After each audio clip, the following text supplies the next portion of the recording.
ইনশাল্লাহ বাংলাদেশ আবার মুক্ত হবে, দেশের মানুষের গণতান্ত্রিক অধিকার ফিরে পাবে, অর্থনৈতিক মুক্তি আসবে, উন্নয়নশীল দেশ হিসেবে আমাদের যা যা অগ্রযাত্রা অব্যাহত থাকবে এবং আমরা 2041 সালের মধ্যে স্মার্ট বাংলাদেশ গড়ে তুলে জাতির পিতার স্বপ্ন পূরণ করবো। আর এই প্রতীকে আমরা আজকে নেব বিজয় দিবস সামনে রেখে লাখো শহীদের রক্ত পিতা যেতে পারে না। আন্দোলন শর্মা তারপরে বাচ্চা কাছেই শুনলাম একজন সমন্বয়কারী বলছেন লাশ তুলে পরীক্ষা করা যাবে না। এখানে একটা প্রশ্ন আমার, এই কথা আপনারা একটু গভীরভাবে শুনুন।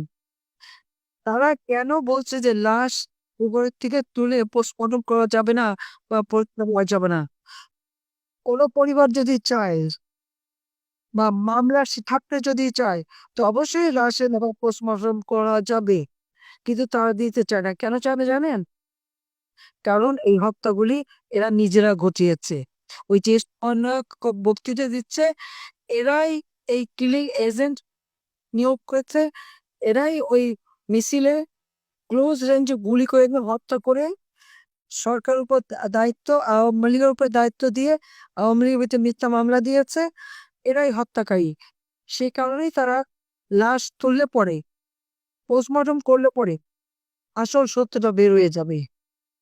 এবং ওই যে বিশেষ স্নাইপার না রাইফেল এবং গুলি, এগুলি কে জোগাড় করেছে? এগুলি তো ইউনিভার্সিটি জোগাড় করে দিয়েছে।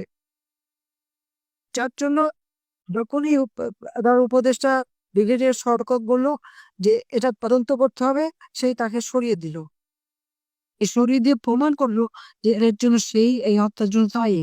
তা যে গণহত্যা শেখ হাসিনা করে নাই, গণহত্যা ইউনূস তার মেটিকুলাসলি ডিজাইনের মাধ্যমে মাস্টার মাইন্ডের দ্বারা এবং সমন্বয়কদের দ্বারা কিলিং এজেন্ট নিয়োগ করে এই গণহত্যা চালিয়েছে।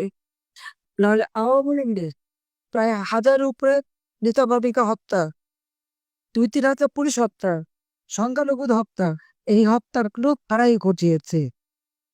আর সেই জন্য আবার সে তারা শহীদের তালিকা দেবে আর লাশে পোস্টমর্টম করতে দেবে না। ইন্টারন্যাশনালি লোক এনে আমরা পোস্টমর্টম করাবো, প্রত্যেকটা কেস আমরা পরীক্ষা করাবো ইনশাল্লাহ, যদি আল্লাহ জীবন দেয়।